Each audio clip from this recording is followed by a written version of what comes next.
మణికొండలోని రమేష్ స్టూడియోస్ను తెలంగాణ సినిమాటోగ్రఫీ మంత్రి కోమటిరెడ్డి వెంకటరెడ్డి ఘనంగా ప్రారంభించారు. ఈ స్టూడియోలోని డబ్బింగ్ థియేటర్ను film chamber secretary Damodar Prasad, editing రూమ్ని ప్రభుత్వ విప్ పైన బీర్ల ఐర్లయ్య ఓపెన్ చేశారు. ఈ ప్రారంభోత్సవ కార్యక్రమంలో పలువురు సినీ ప్రముఖులు పాల్గొన్నారు.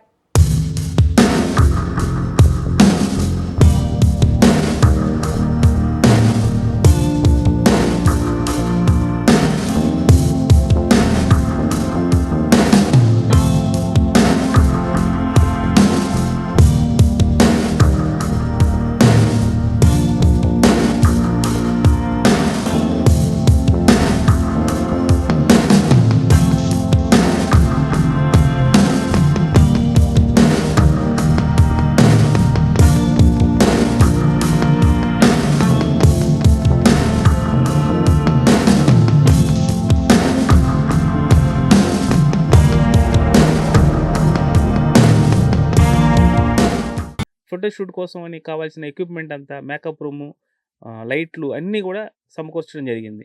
ఇది రమేష్ స్టూడియోస్ అంటే ప్లేస్ చిన్నదిగా ఉందని అనుకుంటారు కానీ చాలా పెద్ద ప్లేసు. అన్ని ఫెసిలిటీస్ ఉన్నాయి.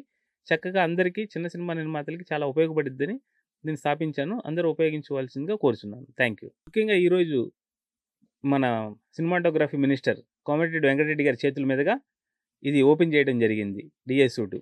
అలాగే producer council president Damodar Prasad గారి చేతుల మీదుగా ఎడిటింగ్ రూమ్ ఓపెన్ చేయడం జరిగింది. నాకు వాళ్ళొచ్చి ఓపెన్ చేసినందుకు చాలా సంతోషంగా ఉంది. ఎందుకంటే కోమటిరెడ్డి వెంకటరెడ్డి గారు చాలా బిజీగా ఉన్నా కూడా నేను వెళ్ళి అడగంగానే నా స్టూడియో ఫొటోస్ అన్నీ చూసి చాలా బాగుంది, చిన్న సినిమా నిర్మాతలకి చాలా ఉపయోగపడిద్ది అని చెప్పి చాలా రీజనబుల్గా చెయ్యి చిన్న సినిమా నిర్మాతలకి అని చెప్పి ఆయన వచ్చి ఈరోజు ఓపెన్ చేశారు. చాలా సంతోషం. అలాగే కృతజ్ఞతలు తెలుపుకుంటున్నాను.